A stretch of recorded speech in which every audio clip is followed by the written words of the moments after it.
Awesome. Thank you, Kostya. All right. Well, hello, everyone. Good to be with you all again. It's been a minute. So I guess since the last time I was here, Happy New Year. Hopefully 2021 is treating you a little bit better than 2020 did so far. Today, as you know, I'm going to be going over, I'm going to be talking about Vasyl Ivanchuk.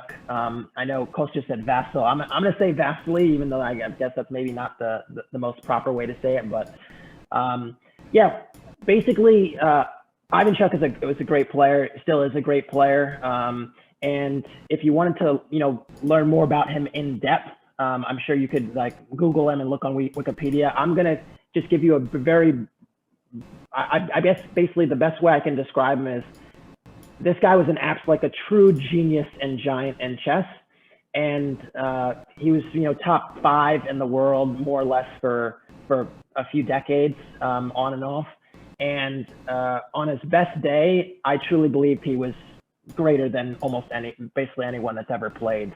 And so he sometimes struggled with consistency, but this was a guy that was true genius. He spoke a ton of languages as well. He was very intellectually curious, and I think that's sometimes rare for chess players, where they just kind of have the tunnel vision on chess, or at least that was the stereotype for a long time. And this guy, Ivanchuk, so profoundly went against that stereotype. So I think that was kind of a cool thing as well. There are many, many games I could show. I'm sure many of you have seen a lot of the games. Hopefully you have. They're really spectacular games. There's some that come to mind that I'll just say that are not going to be, I'm not going to show today, but there's a game he won against Kasparov that's a classic, where he's white and he plays bishop b5 check and a Moscow variation of the Sicilian. That's really memorable. There's a semi-Slav game he played against Shirov that's really spectacular, where he plays queen g7. The 2 games I'm going to show today, and I hope we have time for both games, Kostya, we'll see, are games that are probably less known, to be honest. But these are the ones that I think are, frankly, have been most impactful for me, aside from the super popular ones.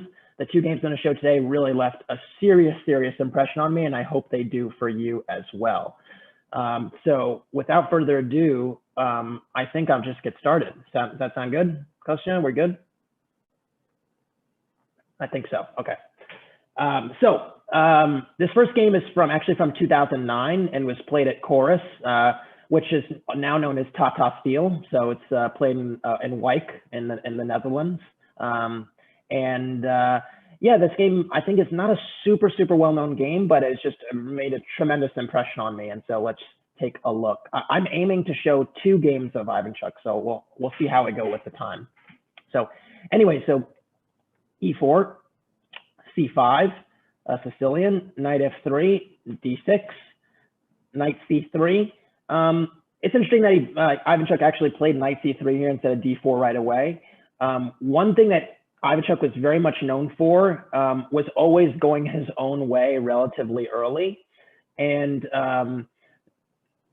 basically, he actually plays d4 on the next move, but he was always someone he was kind of the king of second choice and third choice moves of the engine before it was really trendy. Because I recall, everyone knows Carlsen is the king of just getting a position and outplaying people, and he kind of spurred that wave. Ivanchuk was that guy before Carlsen was that guy in a way. And so you'll see him kind of go his way, not play the absolute main lines, but play a sideline and know it like a main line. I do see a first question here, which is worth asking. Daniel asked, do you think e5 equalizes here? Says knight c3, not playing d4 right away. It does allow e5. To my opinion, I mean, I'm not a major Najdorf theoretician, but my opinion is no. And the reason for that is I think white has pretty comfortable play after bishop c4, just playing on the light squares. And if black will eventually have to play bishop e6 to kind of play against that light square domination, but white doesn't have to capture. So white could play moves like d3 and play some type of bind in this fashion. And in fact, there is a line of the Rossalimo that is kind of similar, that was trendy in the mid to late 2000s, probably before some of you were even born, that I remember, where it went like knight c6, bishop b5, e5, and knight c3, and these types of positions. Oh wait, no, it wasn't bishop b5 here. Maybe it was knight c3 here and then e5. But I recall some games that you can look up between, in a structure like this, between Kamsky and Shirov actually at the World Cup.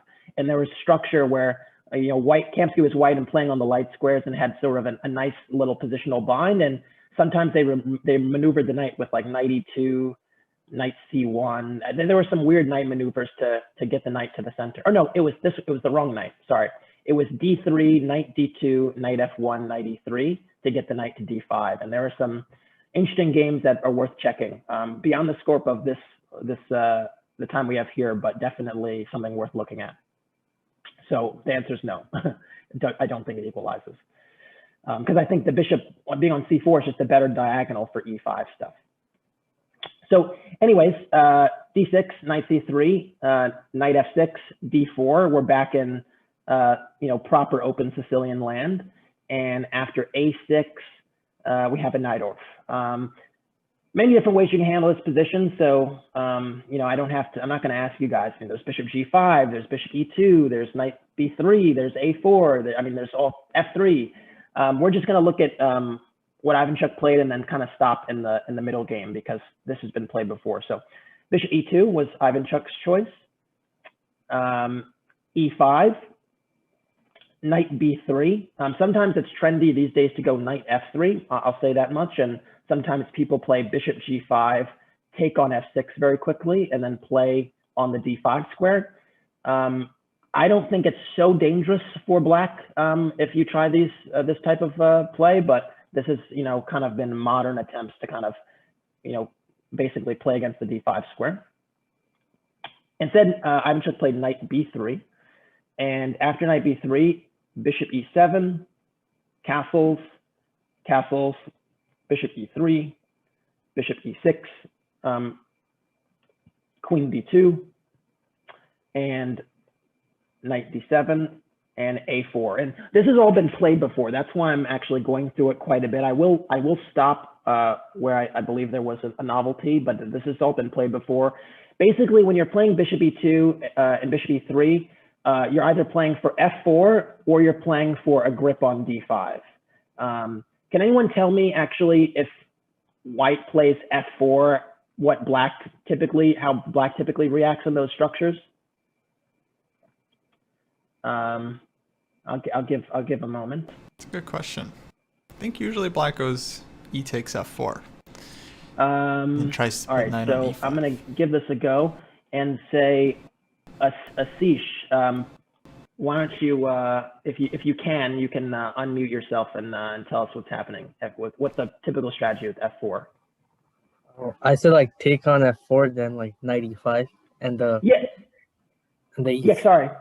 And it's like an outpost. Exactly. Yeah. Basically, a lot of times you take on f4, and then after, let me make a move instead of a4 just to show. So f4, e takes f4, bishop takes e4, knight e5. And yeah, what happens in these Sicilians is that the d6 pawn is actually not that weak, and the compensation and the half open file, and also the e4 pawn sometimes being just as weak as the d6 pawn kind of compensates. And actually, one of the big myths of the Sicilian is that the d6 pawn is weak, because you can find, basically thousands of games, and the d6 pawn is never actually taken and won for free. So the idea that the d6 pawn is actually weak is never really the real issue. It's really the d5 square that is the issue. And so, yeah.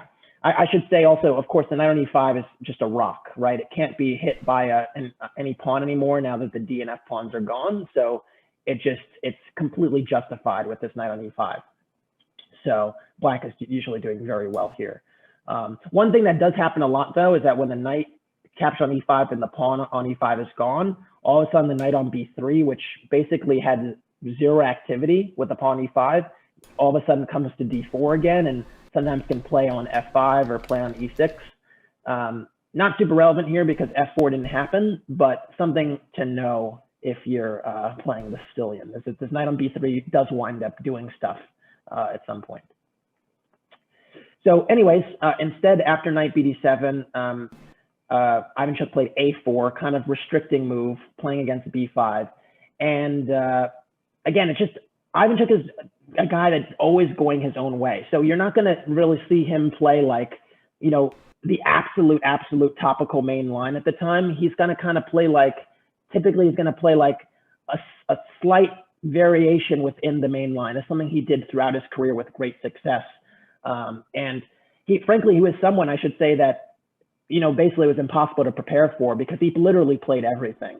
He was well known for being kind of a universal player. And of course, to be a super strong player, you think everyone is universal, but that's not actually the case. There's some players at the top now, I would argue, aren't particularly universal, to be honest. One person I would for sure say is not a universal player, in my opinion, is Maxime Vasyl, for instance. I think actually that's one. I mean, I know he's tied for the lead in the candidates right now, but I actually don't believe he's a universal player. You can debate me on that, but you know, he plays his Grunfeld, he plays his Najdorf, and that's pretty much what he does. And he plays e4, pretty much. That's it. So, anyways, after a4, queen c7, connecting the rooks makes some sense. Rook fd1, and this kind of suggests what White's plan is, this rook d1 idea, because now you can kind of see that White is not really breaking with f4 or anything. So what do you think White's next few moves are? What the strategy is with rook fd1? I imagine playing for knight this d5. Is an open question. Be like bishop f3 and then knight d5, something like this. All right, so I see one answer so far. I see a few more coming in. I'm gonna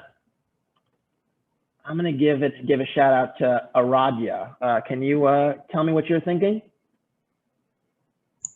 Yeah, so I was thinking like he's probably gonna go something like f3, knight d5, and black really cannot take because he has to give up the bishop here, and that's his good bishop. Or like he goes knight take d5 and his bishop gets trapped. And also d5 is the weak square of the Sicilian, so it makes sense to like go after it. So one thing I'll say is I think f3 is somewhat reasonable. Knight d5 is actually less so. And the reason for that is whenever knight d5 is played, black is going to react with knight takes d5. And after you capture with the pawn, go bishop f5. And those structures are actually extremely pleasant for black. The reason is, just to show actually, I'll just put on the board. Let me say whose move is it here? It's black's move. So let's just say, for argument's sake, there's rook c8. No, actually rook c8, then the c2 pawn is hanging. Let me make a move like h6. So actually, even h6 I don't like. I'll talk about why I don't like it. But anyways, let's say knight takes e5, e takes e5, bishop f5. So the reason these types of structures are actually really good for black and Najdorf, or at least extremely playable, is because all of a sudden there's no pressure on the d file, and essentially the d5 square is occupied by the pawn. And so, you know, essentially that potential outpost is no more. And then the flip side is black has this really nice kingside pawn majority with which they can kind of get going. And these types of positions tend to favor black because the knight on b3 is all of a sudden very, very silly and won't be corrected anytime soon. So putting the knight on d5, you really have to consider this type of transformation in the structure. That being said, I don't think f3 was unreasonable because you kind of continue your grip on the e4 pawn, or you protect the e4 pawn and maintain your grip on d5. You just have to be careful about jumping with knight d5. Now, the reason I thought that I wasn't so thrilled with my h6 move that I basically just said like, oh, let's just make a pass to give the turn to white to explain this, was because in certain structures, it's nice to have the bishop on g6 and to be able to meet some type of exchange on g6 with h takes. And so if white was to play a move like bishop d3, bishop g6 is no longer available because f takes g6 is a pretty positionally undesirable way to recapture, because all of a sudden black lacks the control on the e4 square after what they would have with a move like f5. So that's why I was a little bit bothered by my pass. But without a doubt, I think even so, black's position is probably pretty playable here after just taking on d3. Sometimes they even play e4 here to grab more space, but you always have to be a little bit hesitant because the knight jumps into d4 and gets some activity later on. And then that makes it a bit more difficult to play f5 because then the e6 square is sensitive. So some nuances. Whenever you push the pawns, you create weaknesses, and it's just important to think about that. I mean, even h6 here, you see the square adjacent to where you push the pawn is always the one that's weakened, the square next to the pawn, where the pawn is now. So anyways, I was a fan of f3, but knight d5 hold off on. So anyways, after it was black's move after all, and black played rook a c8, and white now actually played a5, continuing this grip on the queen side and kind of just basically playing for restriction. At the end of the day here, black is not doing too poorly or anything, but white is just trying to kind of ask black to show or reveal their plan. And shout out to Royal Buchanan, who did point this out. I didn't call on you, but kudos. After a5, black played the move knight c5. And I think this move, in my opinion, is actually a little bit of a mistake because it basically trades this knight on b3 that was not really doing so much at the moment. So I can understand why, trading this knight is attractive. You get rid of your d pawn, maybe the rook comes to the d file. But now all of a sudden, the c5 pawn might be a potential target, and you basically remove all of your counterplay on the c file. So, Ivanchuk very quickly played knight takes c5, and I think he was pretty happy to see this transformation because after d takes c5, queen e1, you could see here that this d5 square is a little bit soft. You can't really push the b pawn because there's always en passant, and yeah, it's not so attractive here. Black's bishop on e7 is not so great, and yeah, I think white has gotten the better of this exchange. So yeah, it's already kind of interesting to figure out, like, how would you even play with black here? How would you try to get some activity? Because I think structurally, white is a bit better. Anyone have any strategies for how black could play here?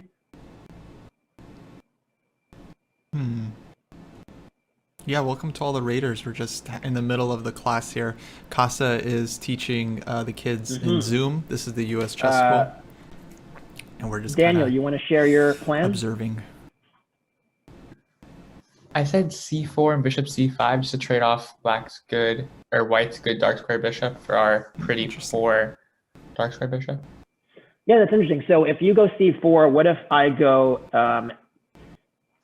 no, that's interesting. What if I go f3? So are you planning to like queen f2? Right. Interesting.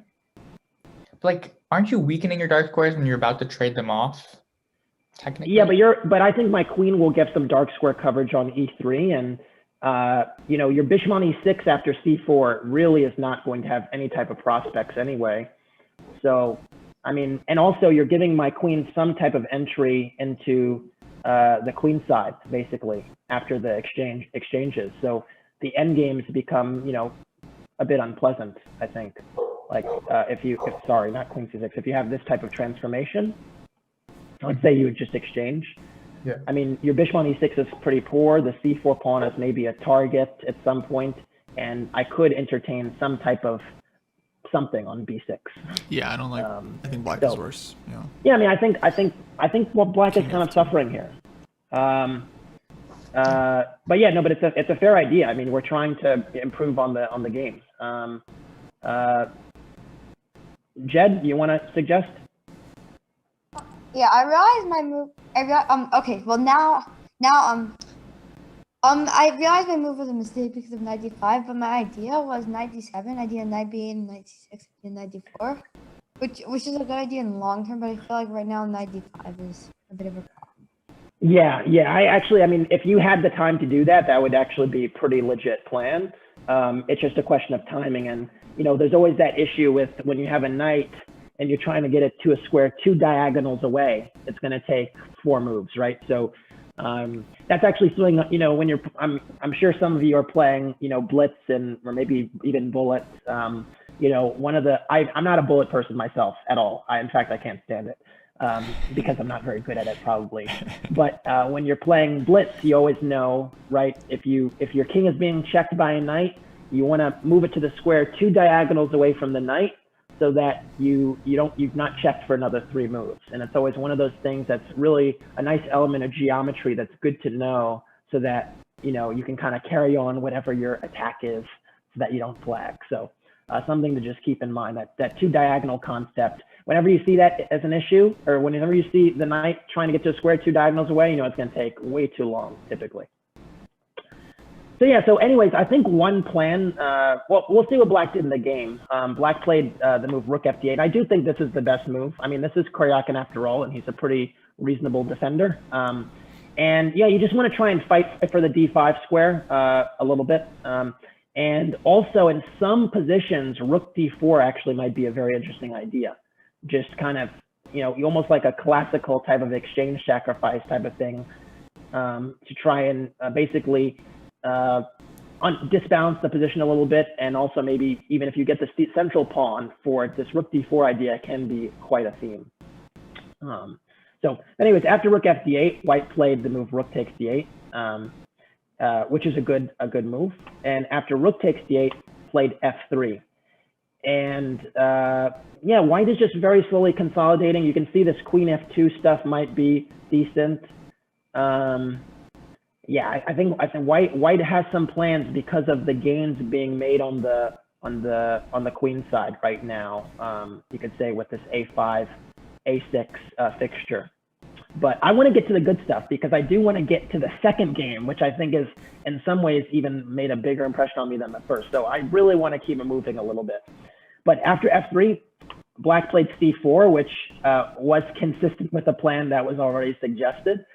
And White played Knight A4. And I think this transformation with C4 and Knight A4 really did kind of change the game in a quite a serious way. Now, Rook D4 is not as strong as before.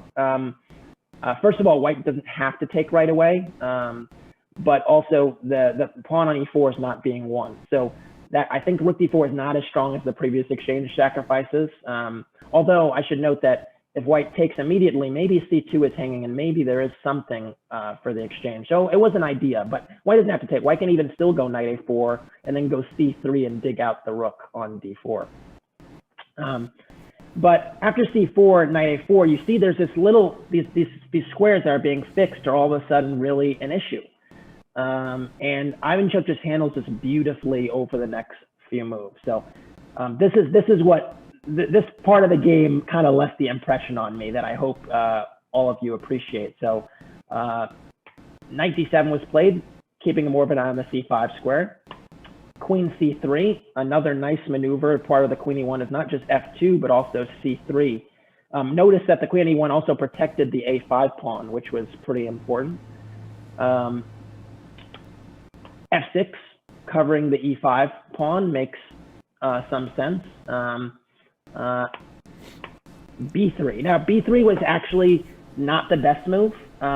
Instead, B4 right away was a little bit better, just taking away the C5 square from Black's minor pieces, and then the squeeze job can begin because the C4 pawn is a little bit weak, and one can consider Knight B2 at some point. There's also Rook D1 first, maybe trying to trade the rooks before Knight B2. I recognize that my arrow from D1 to E7 is a bad arrow, so I'm gonna redraw it. And yeah, I mean, White is better here. I mean, for sure. You can see White's play on the queen side is just constricting, very constricting. So B3 happened, Rook C8, and then B4. So Ivanchuk corrected himself slightly. Interesting. And after Queen C6, White played Queen A3, and I think this was really a really critical position for Black. Because now all of a sudden the Queen A3 is uncovering the knight on C3, giving the knight the c3 square and potentially doing some other things as well. There's some other things a bit ominous. But how would you play as black here? Oh, white is starting b5, guys. That's what's going on. White's starting b5. So we got to be careful. Anyone? C3. So someone's saying C3. So Raya, why don't you tell me about that? Tell me about what's going on. Why C3? Okay, because why one side, for example, like at some point he will play c3. I'm not saying he has to play yet, and then after c3 we like black's pieces can't really do much. For example, we just play rook d1, and even just king. We can even play king f2, and then just play g4 or something. But So after you're saying C3 for white or for black? so what I was saying white's idea where at some point play c3. Okay. So I white. play c3 to open up the position. Yeah, probably I might lose the pawn, but then all our pieces are active. So that's Yeah, no, C3 makes some sense, kind of activating this bishop on E6, which is not very good. Also, in some ways, splitting the B and C pawns in a way, kind of disconnecting them for activity. I also see Nathan. Tell me what you're thinking.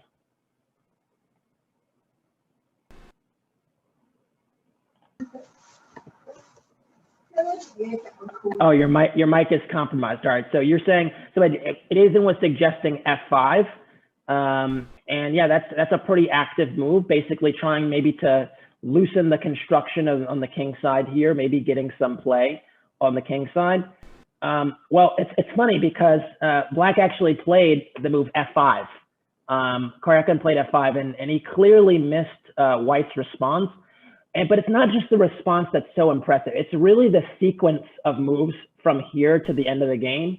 I will say I analyzed this just for a little bit. It was not even a long time, so I maybe would have had to put it on much higher depth to be completely conclusive. But I believe King F8 was actually a better move than F5.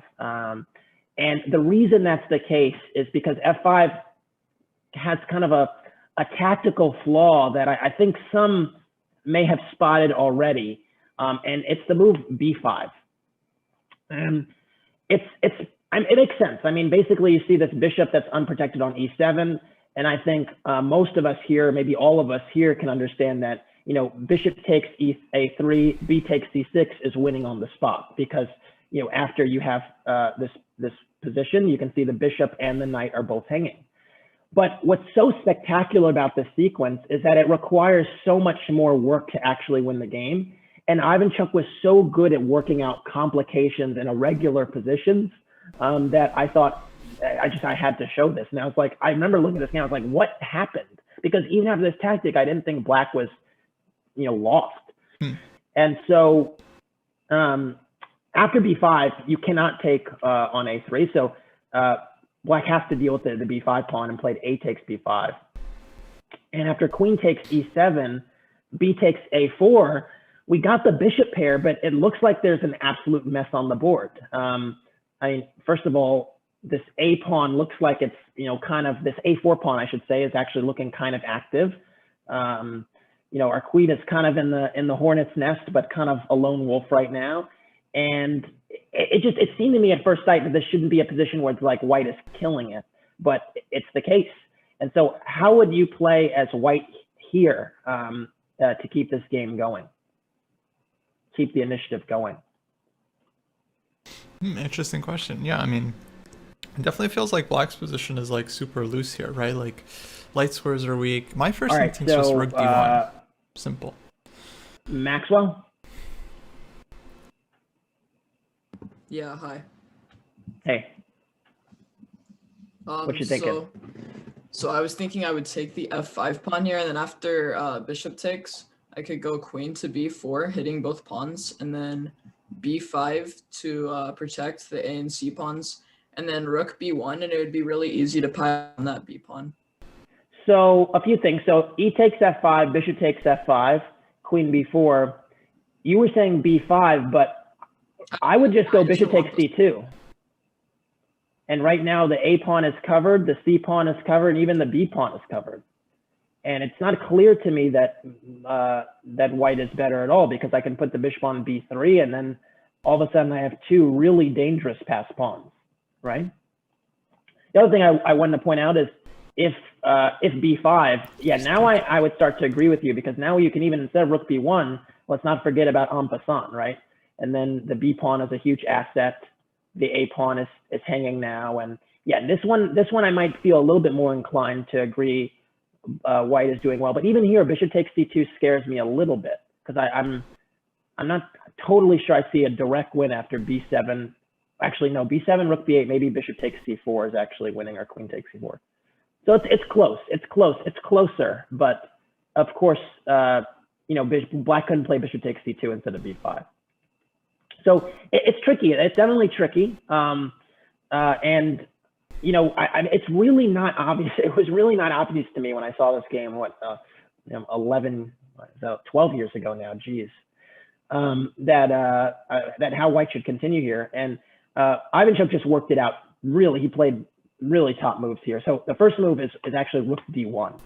And kudos to the folks that did see that, because there were a few folks that did see that move. Thank you, Kassa. And Thank you. It's just kind of counterintuitive to move the rook away from where the A pawn is when it's so close to queening. But the point is that the queen is actually holding the A3 square still. And all of a sudden, rook d6 is a serious threat. So, you know, even with this pawn that's very close, you're still playing through the middle and trying to make stuff happen. And I thought that's just really good judgment.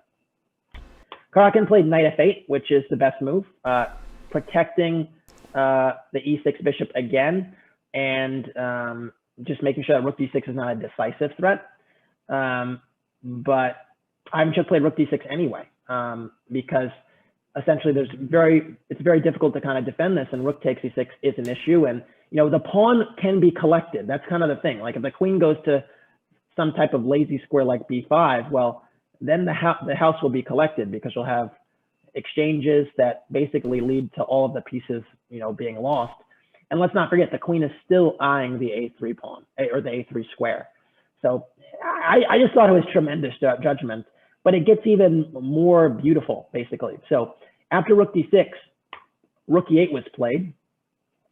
And here it seems like, well, wait, we're trading queens here? I mean, this is not a good outcome with the a pawn being passed as it is. But there are proper solutions here.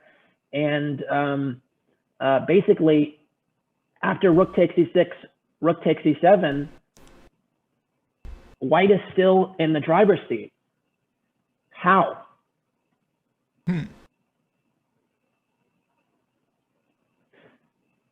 Wow, you know, these kids are good. Zoe, talk to me.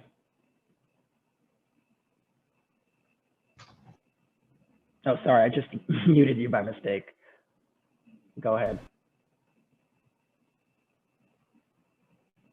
I played bishop c5 to counterattack black's rook and prevent pawn a3. Bishop c5, that's a nice Beautiful. And it's so, nice, again, it just, I don't know, when I saw this, I was just like, wow, wow, wow. It's just so much energy.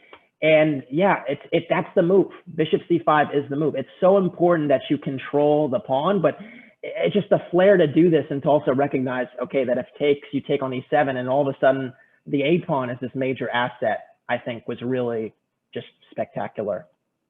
So after bishop c5, black is not lost yet, by the way, I should say. You know, like Karjakin is defending, like, you know, the minister of defense that he would soon become. I wouldn't say at this point in time he was the minister of defense, but, you know, that was like another almost 10 years.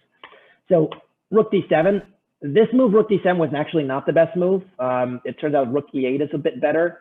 And I think I looked at, yeah, rook c7, and, you know, the knight crawls back into the game. And it's not totally lost here, but white is for sure in the driver's seat. But instead, we had rook d7. And now white just goes rook b6, and everything is kind of under control. The bishop is controlling a3.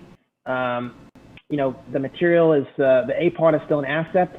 Black is still a pawn up, for the time being, but the a-pawn can be rounded up and the bishop pair becomes the really important factor. And I think one of the really great strengths of, people, it's a kind of a rare strength, but a really great strength of super strong chess players is they know when to switch from, tactical to positional and back to tactical if they need to, but they can change the modality of the game pretty much when they need to, depending upon what the situation basically requires. And so being able to switch, to channel switch is actually something that's very, very, very valuable. Absolutely. So anyways, after rook b6, black took on e4. What else? And after f takes e4, you just kind of notice that all of black's pieces are kind of tied down. Like the rook is tied down to the b7 pawn. The knight is tied down to the defending the bishop. The bishop on e6 is pretty restricted. It just seems like it's very, very difficult to move. And it wasn't something that was obvious, 5 to 10 moves ago, but clearly it was obvious to Ivanchuk that this was a position where white is, really got loosening the screws, even though they're material down. There's so much control. So anyways, black played the move c3, and it kind of goes downhill from here. But white played the move king f2, which I thought was absolute class. I actually should have asked everyone what was the move here, because you can begin tactical operations, but Ivanchuk judges, you know what, instead of kind of rushing to clarify things, I'm just going to improve my king first. I will answer a question. So Zoe asked, why not bishop takes f8 instead of f takes e4? That's a good question. I think it has to just do with the a-pawn, right? So if bishop takes f8, king takes f8, rook takes e6, a3, all of a sudden that pawn is, kind of a problem. But okay, maybe the line doesn't end. We do see bishop takes c4. Let's see. Now you have to put on the calculation hat. So maybe rook d4 is annoying. And maybe the bishop has a hard time staying on the diagonal, would be one guess. Maybe there's some like bishop a2, rook d1, and rook a1 type of situation. And then basically after a2, and if bishop b3, well, yeah, maybe it's not so clear. So bishop b3 instead, maybe rook b4 is an issue. And again, the bishop on b3 is hit. So you have the idea of just taking and going a2. That's rook b6. There's rook b6. Yeah, it's not. I didn't analyze this point, but it's actually a very interesting question. Why not taking on f8? Let's see. And if there's any suggestions, I'm happy to take them. So bishop takes f8. King. We're assuming king takes f8. Rook takes c6. And what is black up to?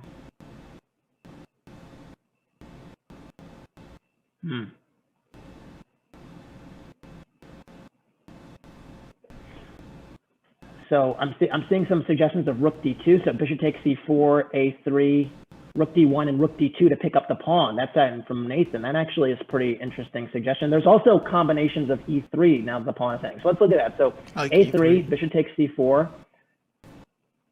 Yeah, this is actually kind of dangerous because actually maybe we can start with e3 to threaten some type of mate, maybe, or no. Yeah, maybe e3 actually right away, and all of this are e3 first. Now you have rook d1 problem and an a2 problem, and now black is kind of doing pretty well. Yeah, so maybe even e3 before a3 is an idea to stop bishop c4. Yeah. There are a few different ways we can definitely say that it definitely makes it a lot less clear, and it seems like even black is the one that is driving the bus right now.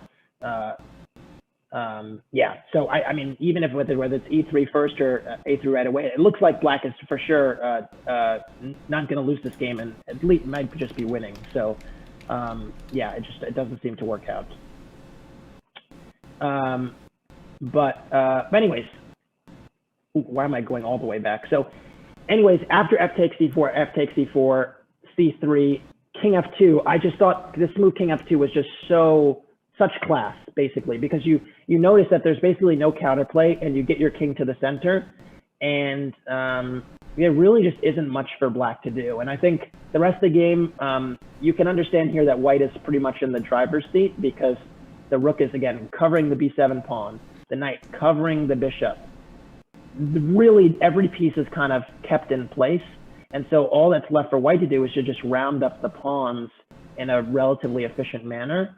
And yeah, we can see how that's done here the rest of the game. So after king f2, black played bishop a2, clearing the e6 square for the knight. But what a sad move to make, putting the bishop in the place where you would hope that your pawn goes. And now a6. This guy, Ivanchuk, just till the end is just absolute class. That must be taken. And now rook b8.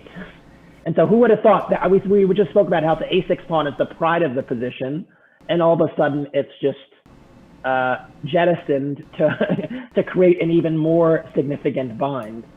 And now we can actually see why king f2 is played, because after rook f7, king e3, all of a sudden the king is not in the box as it would have been on g1 if white went for a6 right away. So the difference is, if we just back up, you know, white could have gone for a6 right away, but then the issue is after rook f7, it's harder to round up the pawns and to keep the kind of positional bind or zugzwang that's almost happening with the king not coming out. And so playing king f2 enabled that to happen. And it's just fantastic judgment. And I should say, Ivanchuk is for sure like one of these chess artists. And what I mean by that is sometimes he will play for like beauty, even when it might not be the absolute mathematically best move. There are definitely some other players out there in the world today like that. I used to consider myself in that realm, but recently I've changed a little bit. Dubov is certainly that way. Arnav, that's a good suggestion. Also, Richard Rapport is also that way. Also very strong, but also that way. And even Joe Bava to a certain extent.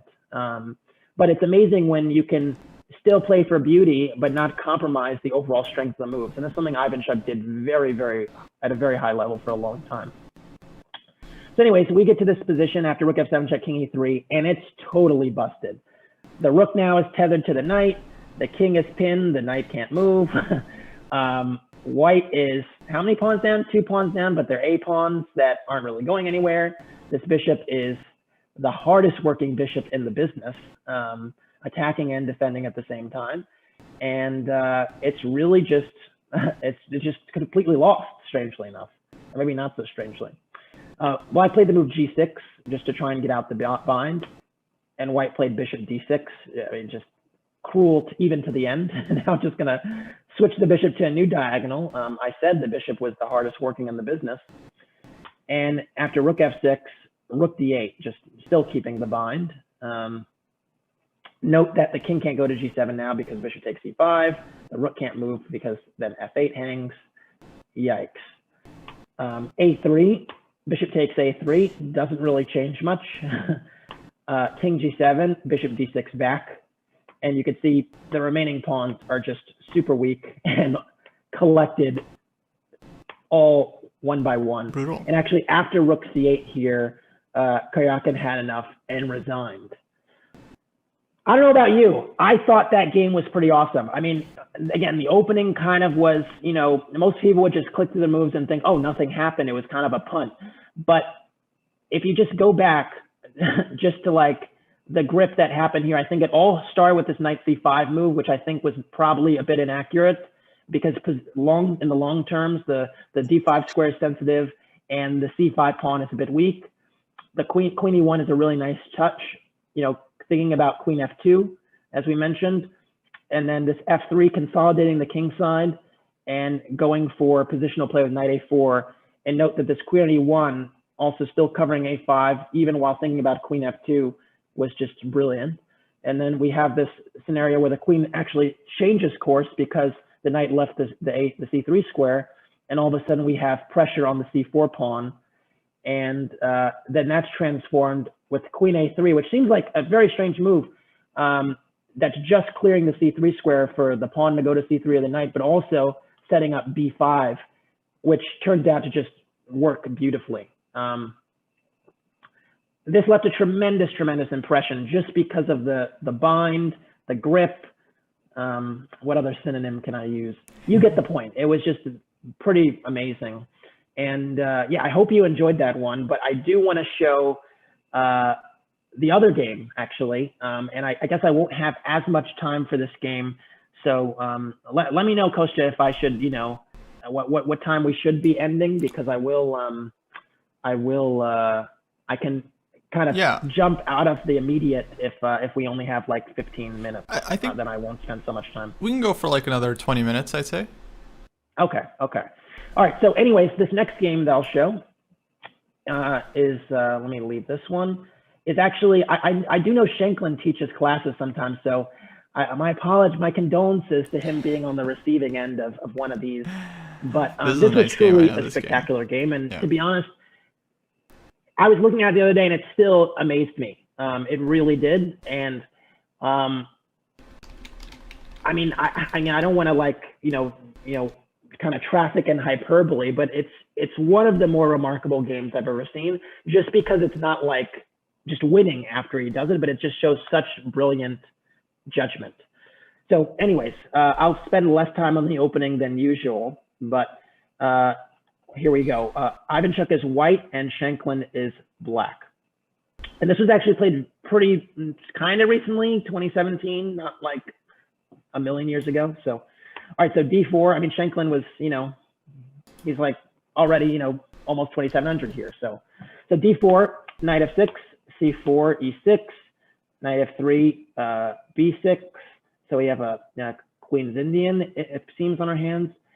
G3, bishop B4 check, bishop B2, bishop E7, knight C3, bishop B7, and queen C2. And queen C2, I already want to point out, it's a classic kind of Ivanchuk going his own way type of move, because this is not very popular at all. You can check your database. I checked the online database the other day, and it's much less popular than bishop G2. And this is just classic Ivanchuk. He's well known for playing the sideline at a super elite level, but it's not like it's a bad move. It's just like second or third choice. Now everyone does that, right? If they're trying to find new ideas, they look at the other choices besides the first line, because they assume that the person they're playing knows the first line. Shankland didn't test him in what might be considered a bit critical, because he actually played castles right away, which I think is actually a good decision. One could also try the move knight C6. And just to show you a line, I looked at very briefly. Again, not super high depth, so you know, take it with a grain of salt. But knight C6 does threaten knight takes D4 right away, right? Because the bishop is kind of doing things on this diagonal, or at least it makes it something you have to think about. Because, I mean, not right away, but if the bishop goes to G2, then knight takes D4 is a problem. Right away, it might be an issue because the bishop might be trapped after F3. But anyway, the line I saw was E4, knight B4, queen B1 to defend the E4 pawn, and knight takes E4, knight takes F5, knight EG5, H6 to soften up the F3 knight, and knight F7, nice. King takes F7, and bishop G2. Wow. And to be honest, I think this is the type of position Ivanchuk would have probably known and been absolutely happy to play, because white is a pawn down, but has some initiative. Of course, knight E5 check is already an idea. And it's just a very irregular position where it does seem to me, at least in the short term, that white's king is going to be safer. So something to think about. Maybe you can expand on this, or have some fun analyzing in your own games. I didn't want to spend too much time in the opening, but Aryan asked why couldn't black play bishop takes F3, and I think that's a fair question. You see this structure a lot sometimes in these Indian type of defenses, and more often than not, actually, the bishop is more valuable than the double pawns. So it's one thing if you can kind of surround the D4 pawn and maybe win it, but a lot of times actually you play E takes F3, and sometimes white can get F4, F5 in, but even if they can't, a lot of times you'll find the bishop coming to H3 is actually quite annoying. because it puts indirect pressure on e6 after white castles and gets a rook to e1.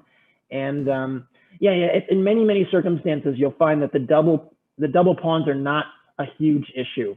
And in fact, there are openings nowadays with black where people are very happy to get these double F pawns, like let's say the Tartakower variation of the Karjakin, which is already becoming some type of main line where they go. For those that aren't familiar, this is basically becoming the main line after knight c3. This position, and of course here black is actually a bit behind of white in terms of white has the first move, and they still don't mind the structure. So if you kind of curious about how to play with these double pawns and these F pawns in particular with either color, actually very worth your time to kind of study this opening, or even just look at some Trumpowskis, because it's something that's really taking off in many different openings, the structure that is. So anyways, let's get back to the game. So we have queen c2, Shankland castles, bishop g2, knight c6, now castles, now knight takes d4 is no longer an issue. And we have d5, and basically Shankland was, I think, trying to equalize with this. So d5, c takes d5, knight b4, queen a4, knight takes d5, basically almost getting like a semi-tearish type of structure, which can happen after knight takes d3.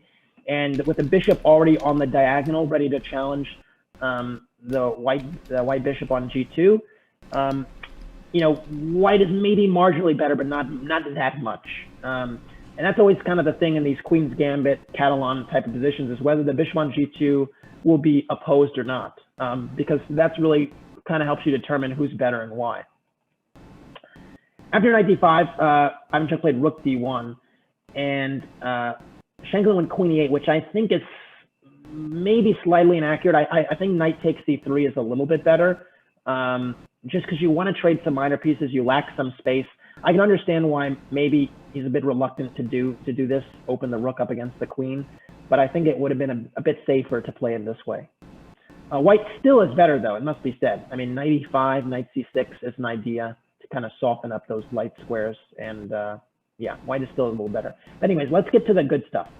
So rook d1, queen e8, queen takes d8, rook takes d8. Shankland, I'm sure, was happy with this queen exchange. Reduces the pressure in the position. Knight e5, we can see the bishop kind of doing some stuff here. c5, the break that black basically always wants in the structure if they can manage. D takes c5, bishop takes c5, and rook ac1, rook ac8, and now rook a8 is slightly inaccurate. Bishop d4 is a little bit better, but even here white would be a tiny bit better because this knight d3 move. You find in a lot of these Catalans, you get the knight to d3, you're protecting all the relevant squares, and you might have some pressure on the c file. And now we're finally in the place after rook ac1, rook ac8, where the game just kind of takes off in a way that is truly unbelievable. So I know we don't have a whole ton of time for this game, but knight b5 attacks the a pawn, right? So a6. Okay. What to do here? What was the point of knight b5 if the knight can just be kicked away? The computer actually believes knight a7 is the best move, which I don't blame Ivanchuk for not playing. It's actually, basically it's kind of, again, playing against the c6 square, which is kind of the soft spot in black's position right now. And after you play a move like rook c7, there's b4, and the tactics tend to work out for black. But why I'm showing this game is because after a6, white played rook takes c5. And I was like, wait, what is going on here? Because after rook takes c5, rook takes knight d6, the queens are off the board, white is a full exchange down, and okay, the bishop on b7 is hanging, the rook on e8 is hanging, so rook b8, knight e takes f7. White has one pawn for the exchange, and it's not like there's a mating attack here. So it's like, well, what's actually the issue?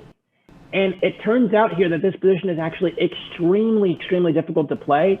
And it just was tremendous judgment by Ivanchuk to even go for this. I mean, and it's also kind of risky in a way. because you can see the knights kind of protecting each other. You might think, well, aren't they kind of in the cookie jar? Like, are they able to get out? And it just turns out that that's not actually totally the case. So I'm going to ask you as black how you would respond, not in this position, but after bishop a8, which is a good move, defending this, keeping this bishop alive. Shankland played the best moves to defend for the next several. So kudos to him for defending for a time, but just the pressure here was quite remarkable. And after bishop a8, I would like to ask, what are white's next two moves? Because you have to kind of show something here, at least justify what you've done. And it looks like these knights are kind of, in the position, but I mean, black has the open file. I mean, what does white have here? What is white really angling for? And the next two moves really tell the story. Hey, welcome, So, Raiders. We're right in the middle I'll leave it of to, this. I'll leave it to, it's like, ask the audience. Anyone have any suggestions? Right in the middle of this class with Kassa, who's doing a lecture on the great Vasyl Ivanchuk. But yeah, guys, thank you to everyone who's contributing for the community challenge. That is kind of a nice thing if we can get to that level to get our channel boosted. All right, so I'm going to give the more floor eyes. to... But let's get back to the class. I've not heard from you today. Yuvraj, you mind unmuting yourself?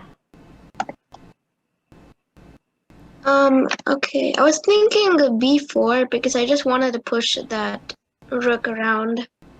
Because on like c5, I just wanted to unseat pretty much. So b4, what do you think black is going to do? I was thinking probably rook c6. Rook c6? Yeah. Well, rook c6 is a little bit risky, I would say, because you're basically putting the rook on the same diagonal as the bishop on g2, and you're kind of blocking the light squared bishop. I actually probably would go rook c2. You keep the rook on the second rank, maybe start to look at some of these pawns. Pretty. And then the other thing is by playing b4, we had this discussion in the first game. Which square is weakened by b4 being played? Like, there's the a3 square. It's kind of weak. And the c3 square, right? Because it's the squares there's previously defending. So actually, when you play b4, to be honest, you're weakening 4 squares. But the ones that are super relevant here is the c3 square, because this knight can jump sometimes. And in general, the c file is even a bit softer. And so b4 is a move that gets a tempo, but it's not sure what you're doing. It turns out here that, and this was the idea, Ivanchuk's idea was to play e4, and after knight c7, because that's, kind of that's also a good move. This is what Shankland played. It's a good move. Just f3, and it just looks like absurd that white has time to consolidate in this way. But I mean, I really thought black was going to get a rook for 2 knights somewhere, and black would just be winning. But these knights are actually quite secure, and now all of a sudden this bishop is shut out, and the knight is also dominated, and white can actually afford to slow play this position. And I mean, I was truly shook when I saw this. I was like, what? It's even hard. It's really hard to play this position well, especially the thing that really changed it for me, frankly, is this rook is so active. I thought the rook comes to c2, and it's like, well, this is a major problem. But it turns out that the rook coming to c2 is not, really a huge issue. And the next several moves show this in great detail. So black played rook f8. Shankland played rook f8. That's a good move. The knight is now challenged. Bishop e3, hitting this rook on c5. And kudos, I did see some people saying e4 and bishop e3, but it was very important to play f3 and shut out, basically all of black's minor pieces in a way. So the e4 f3 construction was really important at first. After bishop e3, even here I was like, well, no way is black doing so badly here, because, well, isn't the knight hanging on f7? Can't this rook go to c2? Well, if rook takes f7, this position is actually just losing. After knight takes f7, king takes f7, and bishop takes c5, this endgame is bad for several reasons. You still have the bishop and the knight kind of locked out. But actually, even more importantly than that at the moment is that these pawns on a6 and e5 are split, which means that there are going to be real weaknesses in in targets almost immediately with a move like rook c1. And so you have a scenario where like rook and pawn for the two minor pieces is actually something that is better for white. Actually, this is an old book, but it's actually maybe worth mentioning. There was a book called Rook versus Two Minor Pieces by Esben Lund, or Silas Esben Lund, he might go by now. And it's actually pretty instructive, where he actually speaks about this material imbalance in detail, which is, it's not well covered in chess literature. So anyways, that didn't happen. By the way, in this position, after you play e5, knight d5, and f4, and this is kind of just a completely winning position for white, apparently. You can check your engines, and if you don't believe me. So anyways, instead, after bishop e3, again, Shankland plays the best move, rook c2, getting the rook supremely active, it would seem, hitting the b2 pawn and the a2 pawn. And even now, it's just like, well, isn't black just going to take the queen side? Like, what does white really have here? And Ivanchuk plays knight e5, and all of a sudden here there are more problems. It might seem supernatural to play rook takes b2, but this is actually just basically nearly winning, because after rook c1, all of a sudden the white has the open file, and a move like knight b5 actually kind of fails spectacularly to knight c8. Did anyone want to finish the line after rook takes a2? Mate, it's forced mate. Wow, nice. Mate in 5. Daniel? I have no idea how he saw this stuff. I guess just knight e7, king h8, knight f7, rook f7, rook c8. It's just checkmate very soon. Exactly. Yeah. So I did see some folks saying rook c8 first after knight e7, but very important that you play knight f7 first. And yeah, it's just mate. But the judgment, the judgment and the foresight to understand that your knight's dancing around like this and you're just losing your queen side and you can get away with this is truly spectacular. And you can see the combination of positional and tactical. The channel switching that Ivanchuk is doing here is just insane. But again, Shankland defends well. He does not break here, and he plays the move rook d8, which is a good move. You pin the knight on d6, and your b2 is still hanging. It would seem like black is still kind of doing okay. But now again, another just spectacular move, bishop f1. It's just like, and all of a sudden, the bishop. It's kind of important that the bishop activates now that the pawns are kind of in this bind, and you see some potential in maybe shifting over to the queen side, and in some lines it's important that rook takes d1 might not be a check. Immediately, I'll just say that knight f e8 was actually played, I think, but if rook takes b2, this doesn't work because of rook c1 anyway, and after rook takes d6, knight c4, white is going to get a full rook back. So even here, taking all the queenside pawns does not really save anything, because white is just winning here once they get a rook back. And still have the two bishops with the bind all over the place. So instead, even here after bishop f1, Shankland, he made a mistake here. This was probably the first moment where he really didn't play the right move. And the move that's really necessary here, it's not losing yet, but it's really important, is actually b5 to kind of deprive white's minor pieces of the c4 square.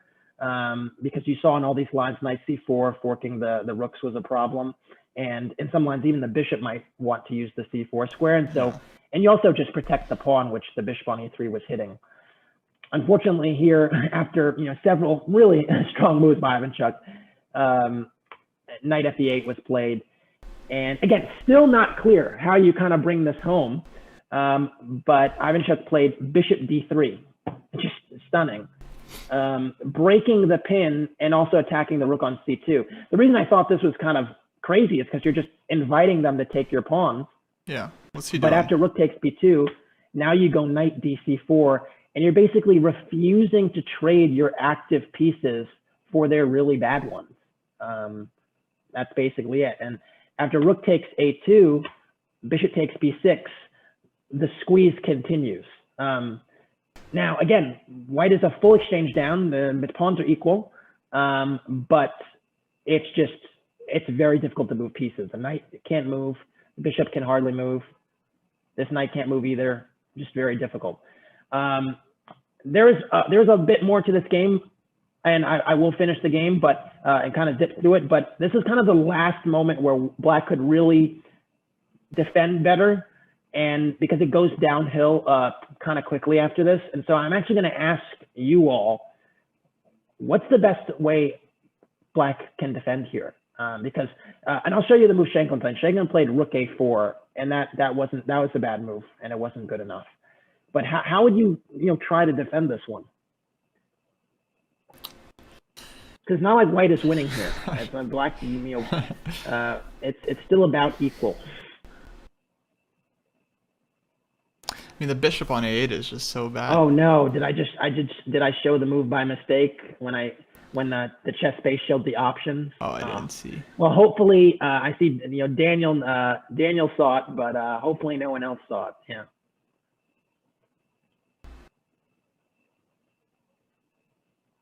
All right. Any suggestions? So I see. All right. So Asish is saying rook b8. Yeah, that's a fair move, challenging the bishop. Yeah, that's fair. I think after rook b8, the bishop will just move away. I want to say, I don't know if e3 is good enough, or I don't know. Anyways, the move the best move was actually a5. But good luck trying to find this move. I mean, seriously, you're just giving up your a5 pawn for what? Well, in some way, you're giving the pawn up to kind of unbalance white's coordination. So after like knight takes a5, for instance, you at least now can go rook b8, and you can see just for the moment, white's pieces are slightly out of position. Where before there was this nice harmony, everything was kind of covering itself. Now there's something hanging in that little moment. Gives black some opportunity to get some counterplay. I did not analyze this in depth, but one might also consider that maybe in some lines it's important that the rook can come back to the 7th rank now that the a pawn is gone. But good luck finding this over the board. Anyway, the game kind of went downhill because after rook a4, rook c1, there are new threats against the c7 knight, and we very quickly saw rook b4, king f2, rook b5, bishop f1. Now the bishop is no longer needed on d3. Rook b8, knight d7, and rook b7 is the best move here. Okay. Good luck blocking your bishop like that. And then after rook d8, knight c5. Oh, brutal. And all of a sudden you could see that in the last 5-6 moves, Shankland has been outplayed. You can see the white's grip is still very much on. c7 is, kind of dropping right now, and the king is completely secure. And even rook b2, king g1, just going back. It's just beautiful touch. And basically, the last difficult move was knight d3, protecting the rook on c1 and attacking the rook on b2. Sorry, I'm drawing poor arrows again. The point being that now, basically white has just won a piece, and having 2 pieces for the rook, it's a little bit easier to win the game. And even here, I thought it was pretty. Look at these knights protecting each other, everything kind of coming together, and eventually just pushing the pawns. And here, black actually resigned. This is not a well-known game. I know for sure that most of you have not seen this game. I don't think most people that like Ivanchuk have seen this game, but it was just so beautiful game, so otherworldly. There were some people actually. I heard this once years and years ago that it was like, there was like this debate of like, if humans had to play aliens to like save the planet, who would be the person you nominated? And of course, I mean, you probably just think of who's the best player at the time, or the most consistent player. But honestly, if you had to think about it and you said, when they're at their very best, who is the most dangerous? I almost would have to go with Ivanchuk because he was someone that on his best day was just I mean, it was almost not human, like in some ways. Like it really wasn't. And you can see it from like his greatest hits, like when he beat Kasparov. He was even a bit of an annoying opponent for Carlsen. If you recall, in the candidates tournament, he actually beat him with black. The one candidates tournament that Carlsen played in, he lost with white to Ivanchuk. So he's someone that really did annoy and bother all the champions, because he had that amazing ability as a universal player to kind of play what would bother you and switch from tactical to positional and back and forth. And these are just not super well-known games, but I hope they left an impression on you. Anyways, that is it for me. I guess, Kostya, you can jump in, maybe take a question or two. I don't know how we do this now. Cool. No, I think that'll wrap it up. Thank you so much, Kassa. That was awesome. Yeah, these games were really brilliant. I actually got to play Chucky a couple of years ago in Gibraltar, so that was really cool. Awesome. Yeah, what a guy. Yeah, that was a highlight. All right, thanks everyone for the class. We'll catch you guys next time. Thank you, Kassa. All right, have a good one.